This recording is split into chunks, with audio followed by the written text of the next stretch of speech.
Assalamualaikum warahmatullahi wabarakatuh. Kembali lagi bersama saya, Dea Nur Zuraidah, NIM H96218056 dalam mata kuliah Etika Profesi. Etika profesi sangat dibutuhkan untuk menunjang suatu profesi. Oleh karena itu, izinkan saya untuk mempresentasikan Kode Etik Profesi bidang Teknologi Informasi.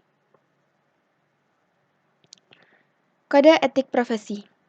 Kode etik profesi merupakan sistem norma, nilai, dan aturan profesional tertulis yang secara tegas menyatakan apa yang benar dan baik dan apa yang tidak benar atau tidak baik bagi profesional. Kode etik menyatakan perbuatan apa yang benar atau salah, perbuatan apa yang harus dilakukan, dan apa yang harus dihindari. Tujuan kode etik profesi. Kode etik profesi ini dibuat dengan tujuan yang pertama untuk menjunjung tinggi martabat suatu profesi. Kemudian, untuk menjaga dan mengelola kesejahteraan anggota profesi. Kemudian, untuk meningkatkan pengabdian para anggota profesi. Membantu meningkatkan mutu suatu profesi, meningkatkan pelayanan suatu profesi di atas keuntungan pribadi, menentukan standar baku bagi suatu profesi, dan meningkatkan kualitas organisasi menjadi lebih profesional dan terjalin dengan erat. Kemudian kita masuk ke dalam kode etik IT. Dalam lingkup TI, kode etik profesi memuat kajian ilmiah mengenai prinsip atau norma-norma dalam kaitan dengan hubungan antara profesional atau developer TI dengan klien, antara para profesional itu sendiri, dan antara organisasi profesi serta organisasi profesi dengan pemerintah. Salah satu bentuk hubungan seorang profesional dengan klien atau pengguna jasa, misalnya pembuatan sebuah program aplikasi. Dalam membuat sebuah program aplikasi, tentunya tidak sembarangan. Tentunya harus dengan kesepakatan kedua belah pihak dan sesuai dengan permintaan. Oke, kita masuk ke pembahasan selanjutnya, yaitu mengenai tanggung jawab profesi IT. Tanggung jawab profesi IT meliputi profesionalisme. Nah, ada beberapa ciri-ciri profesionalisme yang harus dimiliki oleh seorang IT. Di antaranya yaitu memiliki kemampuan atau keterampilan dalam menggunakan peralatan yang berhubungan dengan bidang pekerjaan IT. Jadi seorang IT harus mengetahui dan mempraktekkan pengetahuannya dan diimplementasikan ke dalam pekerjaannya. Kemudian yaitu mempunyai ilmu dan pengalaman dalam menganalisa suatu software atau program. Nah, ini biasanya dikerjakan oleh analis. Kemudian yaitu memiliki dan dapat bekerja di bawah disiplin kerja. Kemudian, mampu melakukan pendekatan disipliner, mampu bekerja sama, dan cepat tanggap terhadap permasalahan klien. Nah, selanjutnya yaitu ada beberapa profesi di bidang teknologi informasi. Dibagi menjadi 4 kelompok.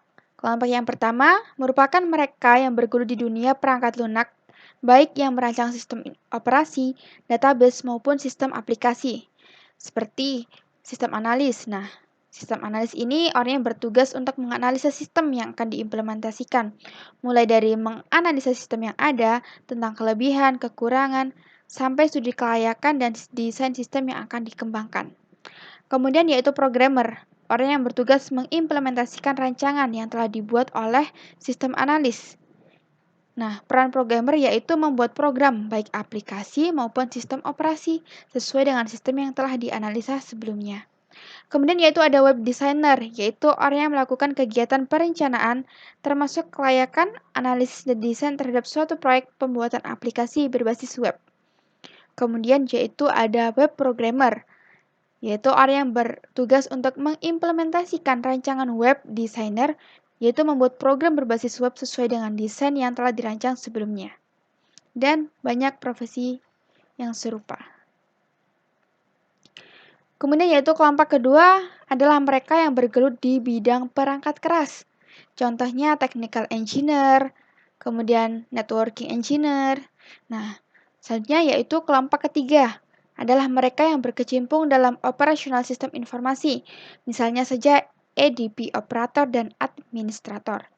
Kemudian yaitu kelompok yang keempat adalah mereka yang berkecimpung di pengembangan bisnis teknologi informasi.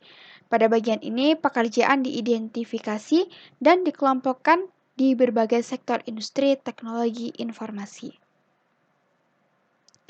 Oke, selanjutnya yaitu kode etik profesi dalam bidang teknologi informasi. Kode etik profesi merupakan sarana untuk membantu para pelaksana sebagai seorang profesional agar tidak merusak etika profesi. Ada 3 hal pokok yang merupakan fungsi dari kode etik profesi. Yang pertama, kode etik profesi adalah pedoman bagi setiap anggota profesi mengenai prinsip profesionalitas, sehingga pelaksana profesi dapat mengetahui hal yang boleh dilakukan dan hal yang tidak boleh dilakukan dalam sebuah profesi tersebut. Yang kedua yaitu sebagai kontrol sosial bagi masyarakat atas profesi yang dijalankan. Artinya, etika profesi dapat memberikan pengetahuan kepada masyarakat agar dapat memahami pentingnya suatu profesi, sehingga memungkinkan pengontrolan terhadap pelaksanaan di tempat kerja. Yang ketiga yaitu kode etik profesi dapat mencegah campur tangan pihak luar organisasi profesi tentang hubungan etika dalam keanggotaan profesi. Artinya, pelaksanaan profesi pada suatu instansi atau perusahaan tidak boleh mencampuri pelaksanaan profesi di lain instansi atau perusahaan. Jadi kode etik profesi ini terbagi sesuai profesi masing-masing. Selanjutnya, kode etik profesi di teknologi informasi ini juga dibagi kepada pengguna internet. Kode etiknya adalah sebagai berikut. Yang pertama, menghindari dan tidak mempublikasi informasi yang secara langsung berkaitan dengan masalah pornografi dan nudisme dalam segala bentuk.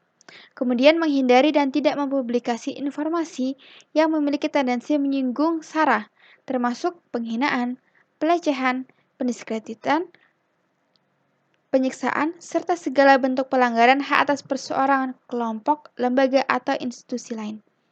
Kemudian menghindari dan tidak mempublikasikan informasi yang berisi instruksi untuk melakukan perbuatan melawan hukum atau ilegal di Indonesia dan ketentuan internasional umumnya.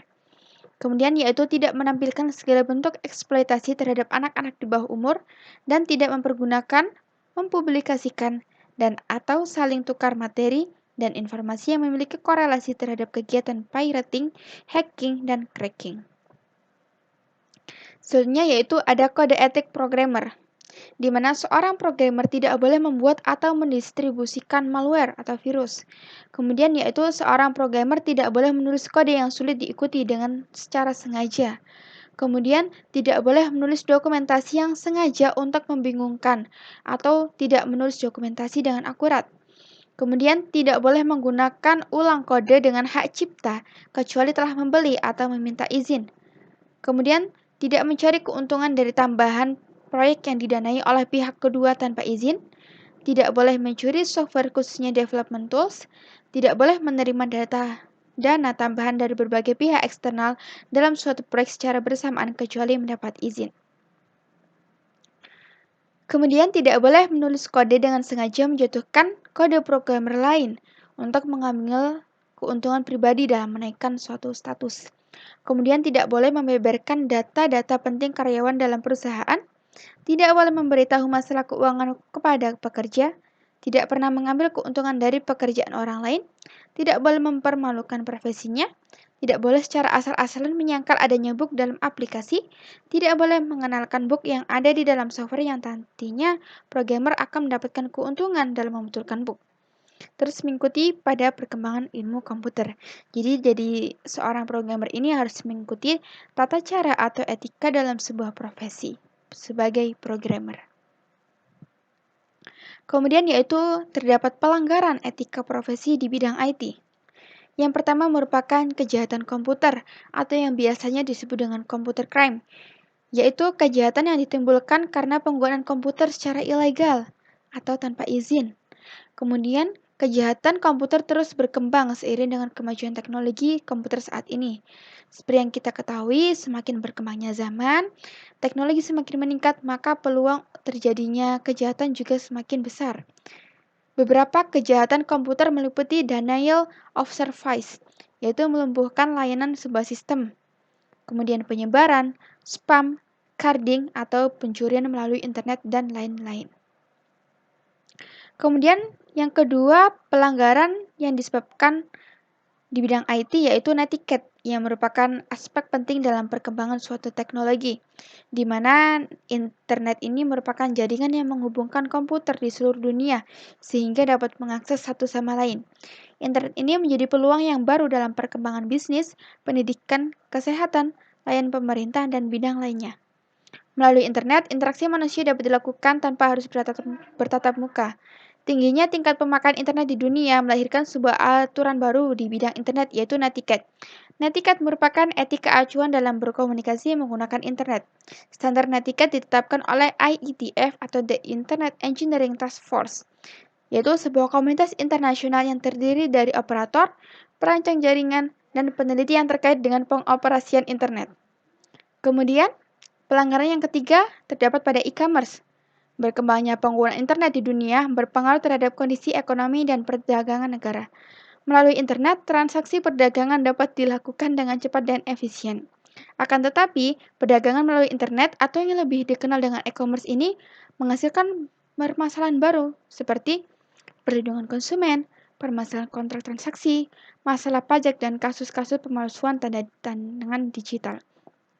Seperti yang kita ketahui bahwa e-commerce ini sedang sangat merajalela saat ini. Namun ada beberapa pelanggaran yang dilakukan antara pihak e-commerce dengan pelanggan. Seperti barang yang dipesan tidak sesuai pesanan, kemudian ada barang yang tidak dikirimkan, dan banyak lain sebagainya. Nah, untuk menangani permasalahan tersebut, para penjual dan pembeli ini menggunakan Ancestral Model Law on Electronic Commerce 1996 sebagai acuan dalam melakukan transaksi lewat internet. Sehingga pelanggaran yang sering terjadi yaitu pelanggaran haki. Nah, seperti kita ketahui bahwa berbagai kemudahan yang ditawarkan oleh internet ini menyebabkan terjadinya pelanggaran haki seperti pembajakan program komputer, penjualan program ilegal, dan pengunduhan ilegal. Tentunya ini sangat melanggar mengenai hak atas kekayaan intelektual. Nah, di Indonesia ini juga sudah terdapat undang-undang yang mengatur mengenai teknologi informasi, di antaranya yaitu yang pertama, Undang-Undang HAKI, Undang-Undang Hak Cipta, yang sudah disahkan dengan nomor 19 tahun 2002, yang diberlakukan mulai tanggal 29 Juli 2003, yang di dalamnya terdapat pengaturan tentang hak cipta. Kemudian yang kedua yaitu mengenai Undang-Undang ITE, yaitu Undang-Undang Informasi dan Transaksi Elektronik, yang sudah disahkan dengan nomor 11 tahun 2008, yang di dalamnya mengatur mengenai yang pertama, pornografi di internet, kedua, transaksi di internet, dan yang ketiga mengenai etika penggunaan internet. Sekian presentasi yang dapat saya sampaikan. Kurang lebihnya mohon maaf, saya ucapkan terima kasih. Wassalamualaikum warahmatullahi wabarakatuh.